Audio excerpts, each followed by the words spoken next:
This gel mask treatment has not just been trending, but it has been trending for the right reasons. A lot of people on their hair growth journey have been talking on how wonderful this gel mask is and how it has helped transform their hair. So if you're here to try it out and you're coming across this video, it might be a sign for you to give it a try because it's worth all the hypes. So I'm going to show you how to make it and how to use it in order to see the result that everyone is talking about.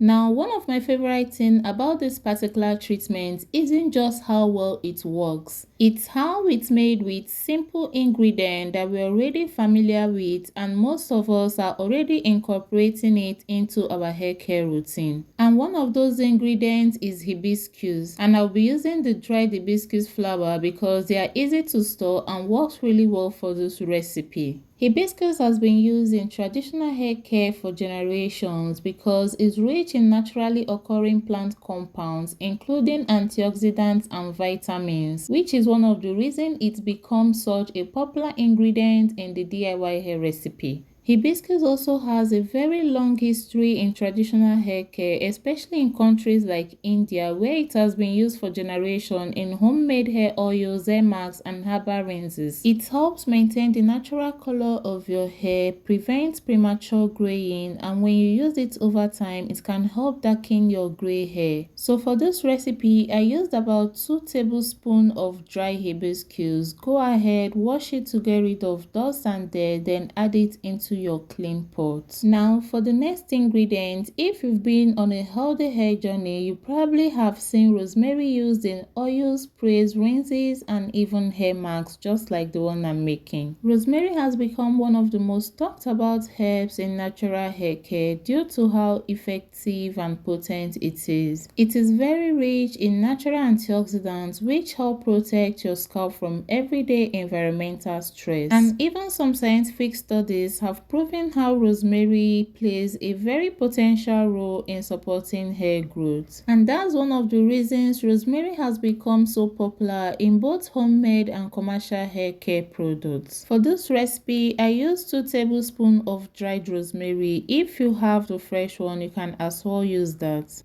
Now let's talk about this tiny seeds here, which is fenugreek seed. Fenugreek is one of those herbs that can never go out of trend. Fenugreek has been used in traditional hair care for centuries, and it's one of those major ingredients that many natural hair lovers swear by, and once you use it, it's very easy for you to understand why it has remained so popular over the years. Fenugreeks are rich in naturally occurring proteins, amino acids, and antioxidants that help nourish the hair and repair damaged hair. I like incorporating fenugreek in my routine because it helps reduce dryness and breakage and helps support a better length retention. So if you know you struggle a lot with breakage, dryness, then you should make fenugreek your best friend. Now for the measurements, I used just 1 tablespoon of fenugreek, and after adding all the 3 ingredients into the pot, I added about 2 cups of water. Now I'm going to be extracting all the nutrients of the herbs by bringing this mixture to a gentle boil using a very low heat. I boiled for about 5 to 7 minutes. After taking it down from the stove, I'm going to allow it to sit for about 10 minutes so the herbs can have more time to infuse into the water before I proceed to straining. So I'm going to be using this to strain. You can use a clean cheesecloth or a fine kitchen sieve. The goal is just to remove every bit of this herb so your final gel is going to be smooth and free of any tiny particles. You can see how rich, deep, and beautiful this tea is looking, and this liquid is going to be the foundation of our gel mask. And now let's move to the ingredient that gives this treatment its gel-like texture, which is cornstarch. I know some people are going to be surprised to see a cornstarch in hair recipe, but it has an important job here. Cornstarch thickens this herbal tea into a smooth gel, making it much easier to apply. Instead of a watery mixture running down your face and your neck, the gel stays on your hair long enough for you to work it through your strands. And a thicker texture also makes it easy to coat every section of your hair evenly. But before adding this cornstarch to this our herbal tea, we need to dissolve it first. This step is very important. So I added 2 tablespoons of cornstarch cornstarch into this small bowl. Then I added about a quarter cup of cool water. You don't want to use hot water here because hot water will cause this cornstarch to clump immediately. Make sure to stir this well so you get a lump-free mixture just like this. And after that, I placed my empty pot on my stove. Then I'm going to go in with the herbal tea that we strained earlier. Then I will slowly pour in the dissolved cornstarch while stirring this continuously. Please make sure your stove is on a very low heat. Keep stirring without stopping, and within a few minutes we notice the mixture started to change and it slowly become thicker and more smoother. And not only that, as you stir, you're going to also notice it becoming glossy and very silky, and that is what we want. Now this consistency is very perfect. You're going to put off your stove and allow this to cool down because as it cools, it's going to thicken up more. Now after cooling down, we are going to add our final ingredients just to get this treatment ready for use.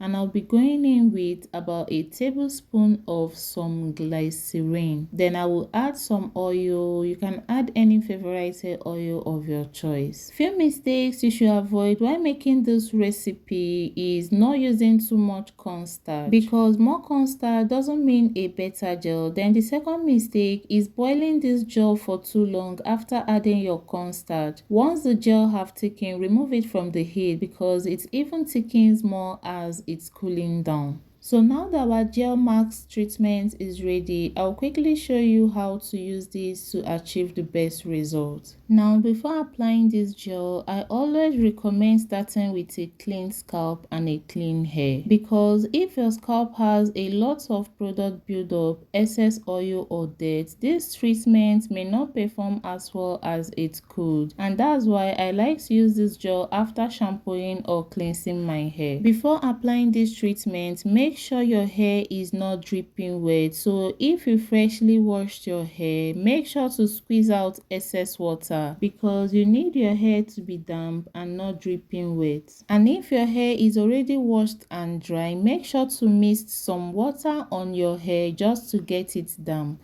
And you're going to divide your hair into manageable sections if you have a thick natural hair. Sectioning is going to make this application much easier and helps ensure every strand gets coated evenly. Now you're going to work with one section at a time. Start by applying a very generous amount of this gel from your scalp to the ends of your hair. Make sure you coat your strands from the root all the way to the end.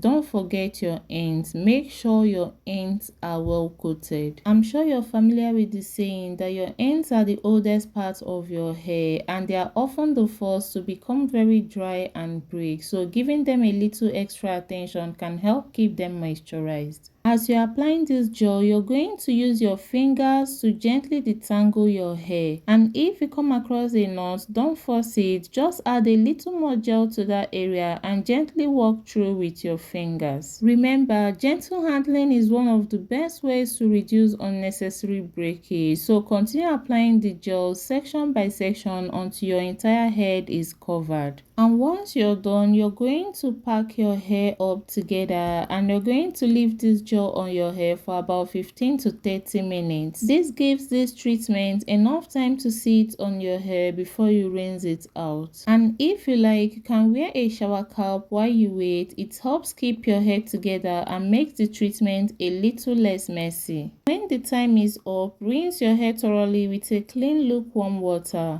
And once you've rinsed everything out, you can continue with the rest of your routine. You can apply your favorite leave-in conditioner, moisturizer, or seal in the moisture with a little oil or butter. Now let's talk about how often you should use this treatment. Using it once or twice a week is more than enough, so you don't need to use this treatment every day. Stay consistent, be patient, and pay attention to how your hair responds. Don't forget to like this video and let me know if you're going to be trying out this recipe. I will see you on my next video. Bye.